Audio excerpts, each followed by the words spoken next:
ಈ ತಿಂಗಳಿಗೆ ದೇವರು ಕೊಟ್ಟಂತ ವಾಗ್ದಾನದ ಸಂದೇಶ, ದೇವರ ಶಬ್ದ ಕೇಳುವ ತಿಂಗಳು. ಪ್ರಾರ್ಥನೆ ಎನ್ನೋದು ನಿನ್ನ ಅವಶ್ಯಕತೆಗಳು, ನಿನ್ನ ಕಾರ್ಯಗಳನ್ನು ದೇವರ ಮುಂದೆ ಇಟ್ಟು ದೈವ ಚಿತ್ತ ಏನು ಎಂದು ಕೇಳೋದು. ಅದಕ್ಕೆ ದೇವರು ಸದುತ್ತರವನ್ನ ದಯಪಾಲಿಸ್ತಾನೆ. ದೇವರ ಶಬ್ದ ಎರಡು ರೀತಿಯಲ್ಲಿ ನಿನ್ನ ಕಿವಿಯಲ್ಲಿ ಮೊಳಗುತ್ತದೆ.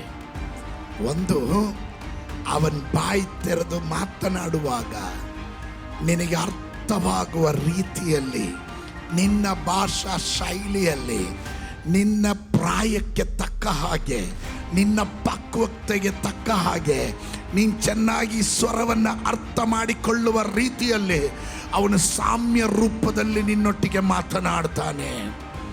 ಎರಡು, ಅವನ ಪೂರ್ವ ಕಾಲದ ಗೂಢಾರ್ಥಗಳನ್ನು ಹೊರಪಡಿಸ್ತಾನೆ. ಅದರ ಮೂಲಕ ಚರಿತ್ರೆಯಲ್ಲಿ ನಡೆದ ಘಟನೆಗಳನ್ನು ನಿನ್ನೊಟ್ಟಿಗೆ ಅವನು ಮಾತನಾಡ್ತಾನೆ. ನನ್ನ ಅಬ್ರಾಮನನ್ನು ನಡೆಸಿದ ದೇವರು, ನಾನು ಈಸಾಕನನ್ನು ನಡೆಸಿದ ದೇವರು, ನಾನು ಯಾಕೋಬನನ್ನು ನಡೆಸಿದ ದೇವರು, ನಾನು ನಿನ್ನನ್ನು ನಡೆಸಬಲ್ಲೆನು, ನಾನು ನಿನ್ನನ್ನು ಅದ್ಭುತವಾಗಿ ನಡೆಸ್ತೀನಿ ಎಂಬ ಪೂರ್ವ ಕಾಲದ ಗೂಢಾರ್ಥಗಳನ್ನು, ಚರಿತ್ರೆಗಳನ್ನು ನಿನ್ನನ್ನು ನೆನಪಿಸೋದು ಮಾತ್ರವಲ್ಲ, ಆ ಶಬ್ದದಲ್ಲಿ ನಿನ್ನನ್ನು ದಾರಿ ನಡೆಸುವ ತಿಂಗಳಾಗಿರುತ್ತದೆ ಈ ಆಗಸ್ಟ್ ತಿಂಗಳು ಎಂದು ನಂಬುವವರು ಮಾತ್ರ ಗಟ್ಟಿಯಾಗಿ ಆಮೇನ್ ಹೇಳ್ರಿ.